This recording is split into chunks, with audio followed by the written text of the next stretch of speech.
What's going on, everybody?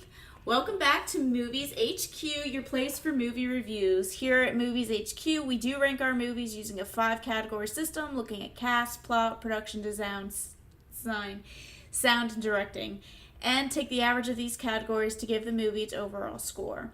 This is a review show, so here's your spoiler warning. Today, I'm with Q. What's up? And today's movie is Harry Potter and the Chamber of Secrets. Ready to review? Let's do it. What were your overall impressions? First impressions of seeing this? My first impressions were good. It was fun coming back to Hogwarts, and this time we got to see more of Hogwarts. I think last movie they showed us the Wizarding World. This one we got to find out more about Hogwarts. So that was a fun adventure to be on, and I enjoyed the movie. What about you? I will agree with you. I think we stayed in Hogwarts a little bit longer. I mean, we started out at the Dursleys, like always, but for the first time the magic came to the Dursleys, so I thought that was cool with Dobby. And then after that, I think we stayed, we got to see Diagon Alley. And then, so I would say just the world just kind of leveled up. It was like the expansion pack 2.0 in a video game. Like, woo, you've leveled up, so you get to see more of the world. I think that's what it was, and it wasn't a bad thing at all. I think it was good that it happened, so I liked it. So it sounds like overall we really did like the film. What were your thoughts on the cast? So the cast, with as long as the trio, right? So Ron, Hermione, and Harry, right? I thought we finally got to know them a little bit better in this one. How so? So the first one, they were just there. Like, hey, these are new characters. Hey, we're friends. We're in Gryffindor. Let's go on an adventure. This one, we start seeing what they care about, who they love, what their allegiances are. I really like the scene where they're pretending to be Boyle and Crabbe with Malfoy. And Malfoy... Crabbe and Goyle. Okay, thank you for correcting me. Malfoy disrespects Dumbledore, and Harry kind of snaps. Malfoy disrespects Hermione, and Ron snaps. You start to see who they care about, who they really are as characters. So we see them grow and learn. So I really enjoyed that about the trio. What about you? Yep, same thing again. We got to see them develop as characters. We also got to see them develop as friends. So it was cool to see individually what set them apart and what together they would come together for and join forces on. I would say that Harry, I think he changed the most acting-wise. I think Daniel Radcliffe definitely got better. Definitely took some acting classes over the summer or something. Ron, still good as always. Hermione, she's still the weakest point for me, and I don't know if it's because she's the only girl, so maybe at that time she was a little uncomfortable. I do know that they were best friends, probably still are, just because of the relationship that the adventure of Harry Potter took them on, and you can really see that in this film. Also, they all hit puberty. Yeah, real hard, real fast. Yeah, because the first one, they are babies, and this one, they grew up a lot. So what you gonna do about? Yeah. So, yeah, from the first one, this one, they matured a lot, which is kind of surprising. And you can see it in their acting. Oh, definitely. Some of the standout characters that I think that I wanted to touch base on were Dobby, Lockhart, Draco Malfoy, Lucius Malfoy, and Albus Dumbledore. Okay. Any of your favorites in there? Any thoughts about them? So Dobby's the house elf, the slave, as I like to call him. He is a slave. Let's just be real. House elves are slaves. Yeah. Anyway, so Dobby, the house elf.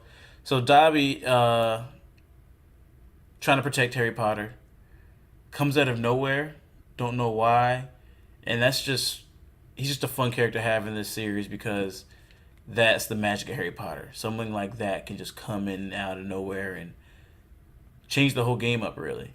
So in this one, he doesn't do too much. I mean, again, we know what happens in the future, but he just kind of introduces him, tries to protect Harry Potter, and goes on from that, and then frees him by the end. So I really like Dobby. Or what about you? What about Dobby? I love Dobby. From the first moment those eyes stare at you and you see that ugly face that's so cute, or so ugly it's cute, you're in love.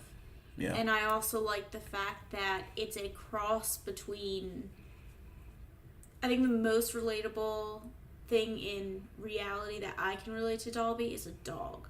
Because it's loyal, he's there for you, he's willing to do anything to make you happy, to make you safe. But he doesn't really understand you all the time. And that's why I like Dobby, is because I think you get to see that relationship with Harry. What about Draco? Because I love Draco in this. So Draco does a 180. In the first one, he is not that bad. You know he's bad, you know he's his rival, but whatever. This one, you feel hostility in his voice. He hates Harry Potter.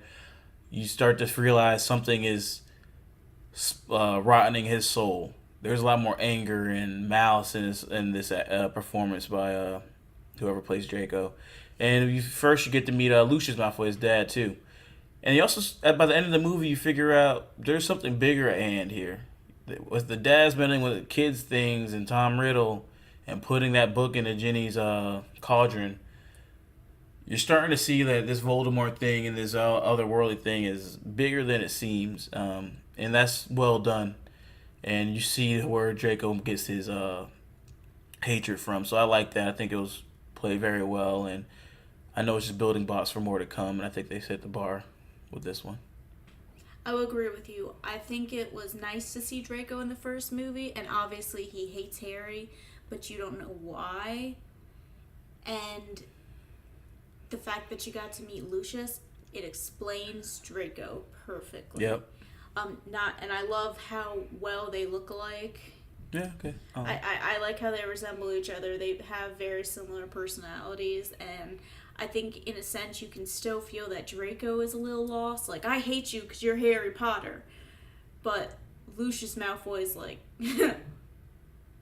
Avada, like, yeah. He's ready to kill Harry Potter on the spot. Mm-hmm. So it kind of hits you because I think you compare the son and the father, and of course they're both evil in your eyes, but they're not the same sense of evil. So I like that comparison. And lastly, I would like to talk about Lockhart because he is hilarious. I love him. I think at this point you believe that if a wizard says they've done something, they've done it. Mm-hmm. But here, he shows that using magic to your advantage can get you higher places. So the fact that, he did not do all of this stuff that he says he did, but then he wiped people's memories and took their memories, basically, their stories, and wrote a book on it. I think that's the first time you obviously know that Voldemort is evil, but this is the first time that you see how someone uses magic to their advantage. This isn't a squeaky clean world. Yeah, no. Exactly. There's a lot of gray areas and shady characters in this world. And yeah, he's hilarious. He's a very unique character. Of all the somber, serious, proper British actors and actresses in this series, to see someone like that is pretty fun to see. So overall, what would you give the cast a score of out of 10? I give it an 8. Builds on what the first one did, but we got to dive deeper into these characters and introduce us to new interesting characters. So I was happy with it. What about you? I also gave it an 8, and for the same reasons. I gave a 6 for the last film, and that was solely based on Harry, Ron, and Hermione. And then with the addition, there were no bad characters, so I just upped the score by 2. It wasn't a 10. I wasn't blown away by anybody, but it was decent. So what would you say? Well, I guess I've seen the movie more than you, but I would like to see your take on it. The plot. What would you give the plot? So again, we're introduced to Hogwarts. So we pretty much go through a whole year. Nothing really distracts us from Hogwarts. And I like the mystery of it. I feel like a little mystery movie. And I like the long game of it. This wasn't, we found a problem, let's work at it for a couple days to a week, and then figure it out. They found out the Chamber of Secrets in the air and everything at the very beginning. And they have a plan to infiltrate and get to know Malfoy. Polyjuice, it's going to take a month. And they're sitting on it. And that's pretty interesting to me, because usually in movies there's a problem, you solve it, you go, right? Especially being kids. Exactly. So they had a long game plan, so that was pretty interesting.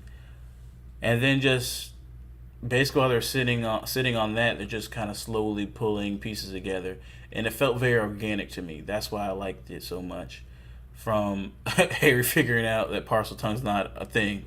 He's like, yeah, like I did it when I was a kid. Like, don't you all do that? There's a lot of people who do it. Like, no, man. Like, yeah, you're magic, but that's not normal magic. She's right, you know. Huh? I'm sure that's probably it. Yeah, okay, sorry. I didn't pick that up. But yeah, learn that way, and then talking to Hagrid, like, oh, there's a monster, and then Tom Riddle's diary he just found a book and was writing it. He was just planning on taking notes or doing something. He's like, whoa, what did I just find? So I feel like a lot of these movies, there's like plot armor or convenience factor. All the facts they got seemed to actually come organically, which made it very compelling and enjoyable to watch. Because you hate to kind of watch things and you have to roll your eyes over some certain things, or they foreshadow things that make sense, like seeing what's the Phoenix name? Fox. It's like if you're loyal to a Dumbledore, it will come to your aid, and his tears heal. Like, that was a very organic scene. Like, oh yeah, see the bird that just died? Here's a phoenix. Here's everything it does. And it wasn't like, oh, hint, hint, this is gonna be something in the future. It happened organically in the story. It's like, like, no, don't talk about Dumbledore. He's the greatest wizard ever. Fawkes comes out of nowhere, saves Harry. Like, so everything happened organically, and in such a fantastical world where you can say because magic. It was a very everything happened in a very. Or you could say it's just like magic. It's just like magic. I could say that. So I enjoyed it a lot. So what about you? I know you've watched this plenty of times. What do you think about the plot? I like it. It's a good adaptation from the book. I'll agree with you that everything happens organically. Nothing is really stretched. I will say the only thing that I think is a stretch is the spiders. Like, you're not looking down and looking for spider. Like, no, you're just not doing that. But again, I think they were just looking for stuff that was unusual at that point. Another reason I really like this movie is a lot of times I think movies want to drop hints about who's doing these crimes or who's the one behind the murder or stuff like that. And it will be like, oh, looking back now, and I knew it was them. But this movie doesn't let you do that. The book drops in Ginny's cauldron for 5 seconds, you get a glimpse of it. And then you're like, okay. Yeah. And you forget about it. So I do like that they let Ginny be. So the whole time this is going down, nobody knows it's Ginny. Yeah. Just like us in the school. So I do enjoy that. Everything that you said I agree with. So what would you say best scene is? Or best or worst, whichever you want to start with. So some of the best scenes I like. So the one that first sticks out to me is in the Chamber of Secrets when the basilisk is stalking Harry. He goes into the caves and he turns a corner and he's stuck. And he's against the grating of the drain and the basilisk is sniffing out, trying to listen to him. He throws the rock down. I don't know why that scene grabbed me so much, but whatever they did directing-wise, it made me feel like I had a snake right in my face, and I felt the terror Harry felt. Again, this is a rewatch for me. I rewatched it when I was a kid, but I specifically remember rewatching this movie like, oh, I gotta see that scene, because that stuck with me for whatever reason. I'm not really that afraid of snakes, but that got me. And the other one was... I think, if I don't mind jumping in, go ahead. I think it's you think, okay, well, he's blinded, so he's no longer dangerous. So you kind of have a relief, and then you don't see him close up again. And that's the second time you see him close up first time after he's blinded. So when he opens his mouth, you're like, JK, he's still dangerous. So I think that may be the thought process. It was it grabbed me. And the second scene, I don't know if these two scenes are really everyone's favorites, but for me, the Weasley's house. This very beginning of the movie, a burrow, is that what it's called? The burrow. So Ron and his brothers, Fred and George, they go and basically kidnap Harry. Oh, they kidnapped him. Okay, anyway. Well, they save him. It's not like... Save him, kidnapping. Yeah. By law, they kidnapped him. Muggle law, us no matches over here. Anyway, so they kidnap Harry, and you just go into the Weasley's house, and you know the Weasley family, you met them in the first movie, but then you truly go into a magical house. And that's a home. That's something that's we talked about the places being lived in the last podcast. That home you feel like is the Weasley's home. Little trinkets, little doodads, and if you go into anyone's home that's actually been there for a long time, especially with a lot of kids, there's just crap everywhere and stuff and little trinkets, and you know those little things mean so much to different people if you really get to know those kind of people. And that's completely conveyed there. The family, they're eating together. Oh man, like that was just a very cool scene. That just felt like a magical home. Because yeah, you get that in Hogwarts, but it's formalized and standardized as a school. That was just magic organically, and I love when they build a magical world. So I loved the whole. I guess the opening scene, we just walks in and kind of just gets to know the Weasley. So that was my favorite scene of this movie. So that's in my top 3. Okay. I love that scene because it's the first time he's in a magical home. So again, that's the first time we're in a magical home. And you really get to explore it and see just, they still do the same things. They're still doing chores, but they're using magic to do chores.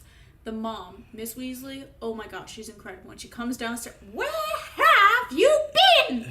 Like, that's such a mom line. Mm-hmm. And it's introduced that she is the mom of moms. And just because she's magical doesn't really change that fact. So I do like that they touch base with that. I also love their clock. Because parents are always wondering where you are. So I think that's a really sweet thing. My other scene that I like is Dobby getting a sock, because I just think that's sweet. It's a good one. And it kind of shows that Harry, he picks up on things quickly. Dobby may not have made sense to him, but he knew that he had to free him. And he did just that. Then thirdly was the duel between Malfoy and Dumbledore. Or Malfoy, oh my goodness. Wow, I was like, I don't think, would you call that a duel? Malfoy and Potter, where Malfoy goes up to him and goes, "Scared, Potter?" And Harry Potter goes, "You wish." And it kind of just sets off, that's when everything starts for them, when they physically become rivals. They've been rivals before, but they haven't had much contact. But that, like, between the Quidditch and that, they're bona fide rivals at that point. The worst scene I did not enjoy was the fight with the Basilisk when he's on top of the statue in the chamber, and it's just sloppy, and he's just waving his sword around in air, and if you look at it, it looks like they gave him no direction for where the CGI will be. He's just kind of like, well, I mean, in defense of the scene, sword fighting is not an easy art, and he's no way in shape or form been trained anywhere in sword fighting. But he has a wand that was taken, and a sword popped up, and he just grabbed it. No, and I get that, but it was just cheesy. What about you, Boo? I didn't like the reuniting scene. So Hermione got what's it called, petrified? Yes. And they're in the Great Hall and they're eating, and then Hermione dramatically comes to the hall. Run, Hermione or Harry, and runs down, and it's so corny. It is, but they always end the movies together. I mean, sure, but doesn't mean it's not corny and bad. I mean, it's a little corny. I just don't understand why Hagrid got a standing ovation.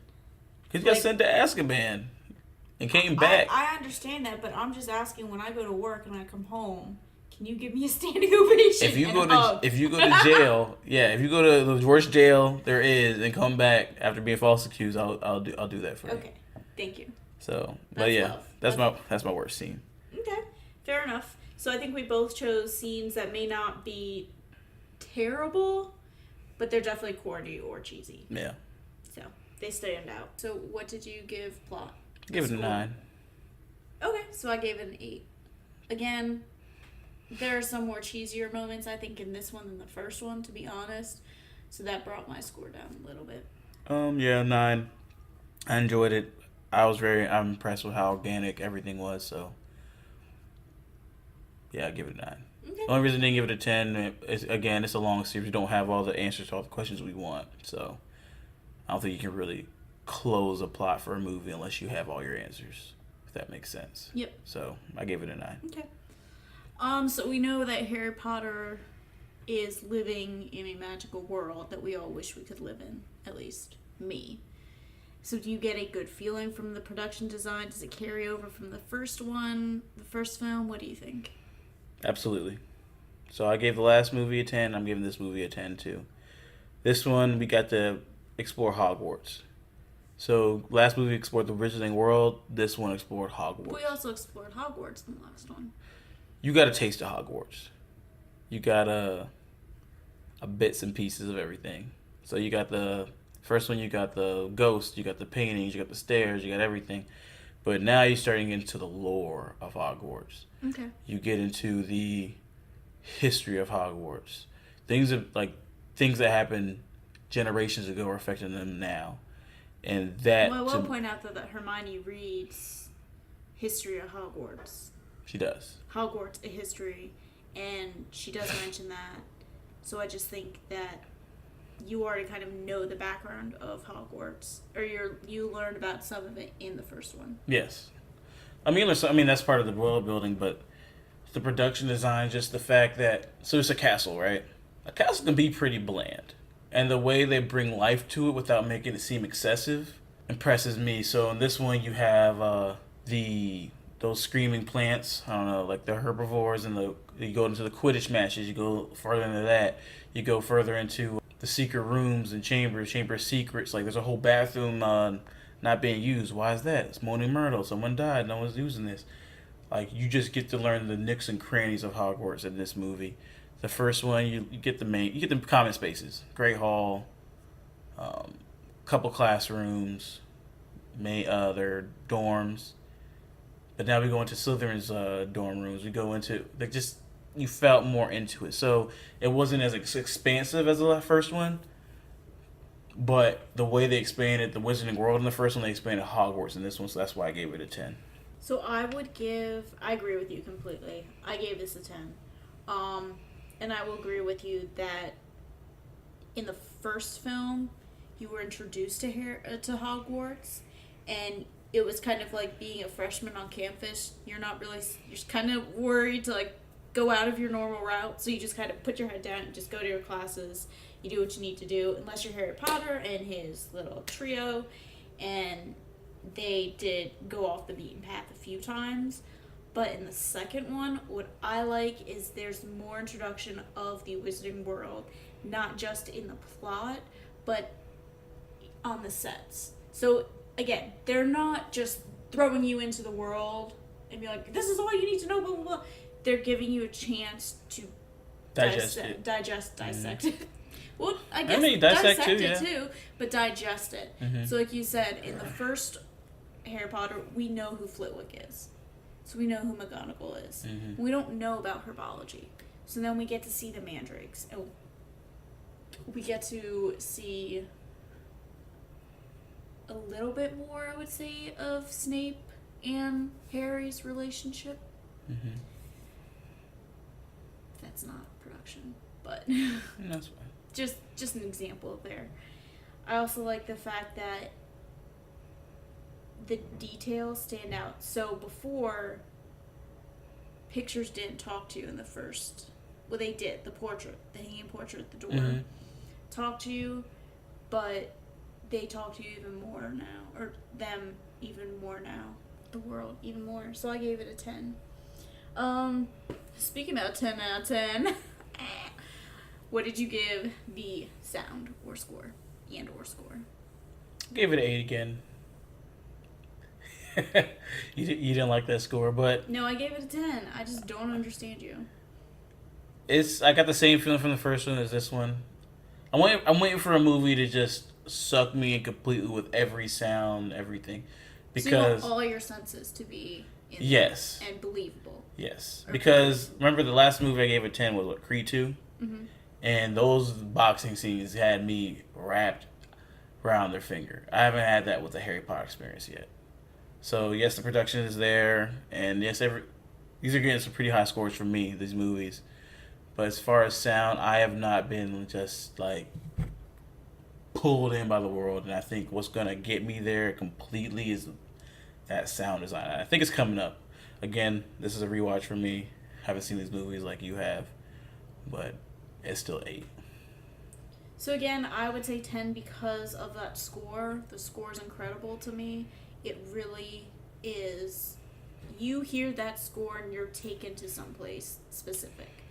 Whether it's Hogwarts, whether it's Harry's cupboard under the stairs, whether it's the Dursleys, because he actually does have the room, this part, Hagrid's. You just go somewhere in your mind on the score. And that to me is incredible. The sound, I liked it because you're taken into the Quidditch pitch and you hear all those sounds. So to me, I think everything was believable with the sounds. Like, I love the sounds of, like, the quaffle and the snitch and everything because we don't have those. I can't explain it. It's just not at the 10 level for me. I see where you're getting at. Yeah, just, it's not there for me yet. You're just not immersed fully. I'm close. It's not there. I also, part of me might be trying to be a little nitpicky because I'm getting pretty high in this ratings category for these movies. Wait until the Order of Phoenix for me. Yeah, and I mean, it's a good movie. It's a good movie. I'm going to give it a good high rating, but I don't want to inflate the scores, if that makes sense. I would say it's not even, I'm looking at it as a movie, but I'm also looking at it as part 2. Yeah. So for me, if it can hold its own against part 1 but be differently enough, you already get a higher score for me. Does that make sense? Yeah. So yes and no. Because I also say, if you're using the same like backbone, does it make it better, or just holding the same score? You know what I mean? But we'll see. We'll keep going through these movies. But yeah, I gave Sound an 8. I would say it didn't get worse. I'll say that it didn't get worse. It improved itself. That being said, another area that I think improved itself only by 0.5, 0.5, a half. 0.5's a half. Half a point. Okay. Helen will go back to math. Was directing by Chris Columbus. I think he got more characters involved organically this time without kind of throwing them in your face, which he had to do in the first one, but sometimes I think those introductions were not smooth. Like Hermione's introduction, be like, by the way, you have some dirt on your nose. Like, you know what I'm saying, though? Like, I get that, but they would have more likely met after they were sorted together. Do they not meet like that in the book? They do, I think. I have to double check. Okay, well. It's funny because I've seen the movies probably like 100 times each, but I've only read the books like 15 times each. Only? So I always think movie before book. Fair enough. Okay. Well, it's a movie review show, so. But yes, they do meet on the train. Anyway, so yes, I gave directing an 8.5. I don't really have anything to say negatively about it. Overall, the direction of the film was great. The cinematography was great. The editing, transitions I had a little difficulty with. But overall, it was pretty decent. It was good. I gave directing a 9. I gave the first one a 10, but I gave it a 10 because it started it all. So his job was to build on the world he already created, and he did a good job, but it wasn't jaw-dropping. It's like you said, it didn't get any worse. It didn't get any worse, and it's that I think, like I said, I looked at it as a part 2 for the director too, because it's the same director, but it's a different movie, but it's the same world. Yeah. So you had to kind of look at like yes, no, yes, no, yes, no, and the reason I upped it was because of the introduction of other characters, and again, he's using a book as a plot, so he did very well, but he also works with J.K. Rowling herself to figure out which points are going to be important. So that, to me, I don't give him that much credit for. But the overall direction of the film was good. It it just, to me, felt like maybe there's just something missing. Maybe there's like almost like a sparkle or missing. I don't know how to explain it. There's just like some things that could be done better. Okay. And I don't know if he's scared to do it or if he's just he has to be. There's no way he can't be. I mean, he's still just laying the foundation down. And so if I'm remembering correctly, I don't think all the Harry Potter books are completed at this point. So like any creative, big creative things you want to do could accidentally destroy the continuity.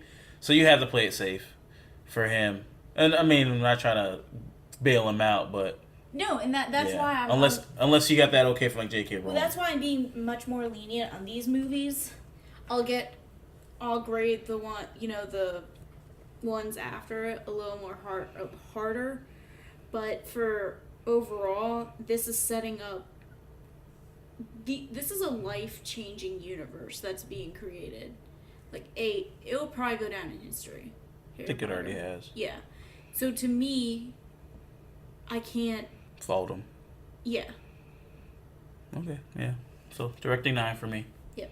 So overall came out to an 8.8, so slightly higher than the last one, which I think the last one, the biggest flaw was the characters, but they all stepped their games up for this one, and we got to find out more about this world and the history, and we're starting to see that there's something bigger out there. Like, yes, you have these small little kid problems, but we're find out about little Tom Riddle and Voldemort, and it's the second time he's poked his head around, setting me up for things I want to see in the future. So I'm excited to go into the third one. So I guess my final thoughts would be that I'm eager to see where it goes. I wish they would get out of their robes because I'm sick and tired of seeing the robes, and then they actually do the next movie. But this movie was very well done. I still feel like I am a kid in a candy shop whenever I watch it, and it makes me feel happy, which I think is important about this movie. So we just want to thank everyone for hanging out with MuviesHQ. Please subscribe, like, and comment to help our show grow. Again, we aren't critics, we aren't experts, we're just a couple that loves movies. This is MuviesHQ, signing off.